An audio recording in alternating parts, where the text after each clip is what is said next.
Hello everyone, welcome back to my channel. ఈరోజైతే నేను మీకు అందరికీ ఇష్టమైన ఒక కూర చేసి చూపించబోతున్నాను అనమాట. అదే వంకాయ వెల్లుల్లి కారము.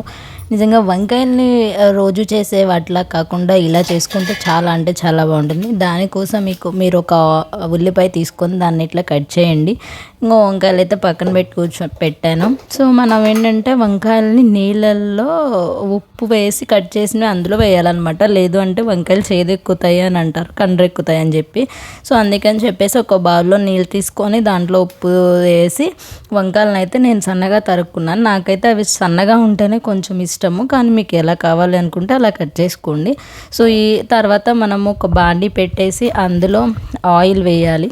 ఆయిల్ వేసిన తర్వాత ఆయిల్ కొంచెం హీట్ అయ్యింది అని మీకు అనిపించిన తర్వాత ఎండుమిర్చి, దాంట్లో తాలింపు గింజలు మనం వేసుకుంటాం కదా, పచ్చెనపప్పు, సాయిపప్పు, జీలకర్ర, ఆవాలు అవన్నీ వేసి వాటిని అయితే మనము కొంచెం రెడీష్గా వేగనివ్వాలన్నమాట. నిజంగా ఈ కూర ఇలా ట్రై చేస్తే వంకాయ తినని వాళ్ళు కూడా తింటారనమాట, అంత టేస్టీగా ఉంటుందండి. సో ఒకసారి వంకాయని ఎప్పుడు చేసుకొని నార్మల్ కారం అలా కాకుండా ఇలా వెల్లుల్లి కారం వేసుకొని ట్రై చేయండి. చాలా అంటే చాలా బాగుంటుంది, అందరికీ నచ్చుతుంది కూడా, ఫేవరెట్ అయిపోతుంది. నాకు కూడా చాలా ఇష్టము. సో ఇట్లా పోపు వేగిన తర్వాత దాంట్లో మనం ఉల్లిపాయలు వేసుకోవాలి.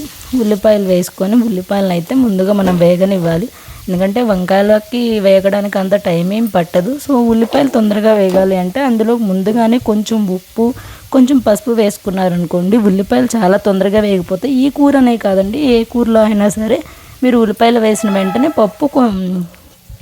పసుపు కొంచెం ఉప్పు వేసుకోండి, తొందరగా వేగుతాయి అనమాట. తర్వాత ఉల్లిపాయలు రెడ్ కలర్లో వేగిన తర్వాత దాంట్లో మనం వంకాయ ముక్కలు వేసుకోవాలి. సన్నగా తరిగిన వంకాయ ముక్కలు అయితే వేసుకోవాలన్నమాట. వేసుకున్న తర్వాత వీటికి మనము కొంచెం మూత పెట్టుకుంటే ఏంటి అంటే మనకి సిమ్లో పెట్టుకొని మూత పెట్టుకుంటే ముక్కలు లోపల మంచిగా వేగుతాయి.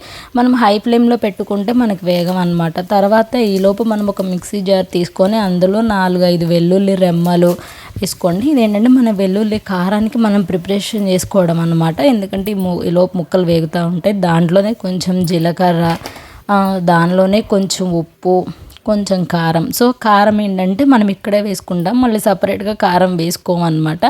ఉప్పు కొంచెమే వేసుకోవాలి ముందు. సో దాన్ని బట్టి చూసుకొని కర్రీలోకి ఎంత సరిపోతుందో చూసి వేసుకోండి. మళ్ళీ ఎక్కువ అయితే కనుక ఇబ్బంది అవుద్ది.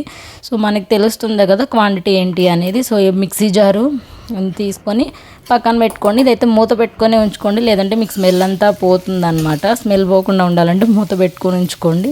సో ఈలోపు ముక్కలు ఇట్లా వేగుతూ ఉంటాయి, మధ్యలో కలుపుకుంటూ ఉండండి. ముక్కలు వేగిన తర్వాత ఈ వెల్లుల్లి కారం వేసేసుకొని మంచిగా దాన్ని కలుపుకొని ఒక 5 నిమిషాలు మళ్ళీ అలా వదిలేయండి. ఎందుకంటే అది కారము అంత ముక్కలకు పట్టాలి కదా, అదిగాక వెల్లుల్లి కారం కదా, మామూలుది అయితే ఏమనిపించదు. సో అయిపోయిన తర్వాత మీకు ఫైనల్గా అయితే ఇలా రెడీ అవుతుంది. Thank you for watching.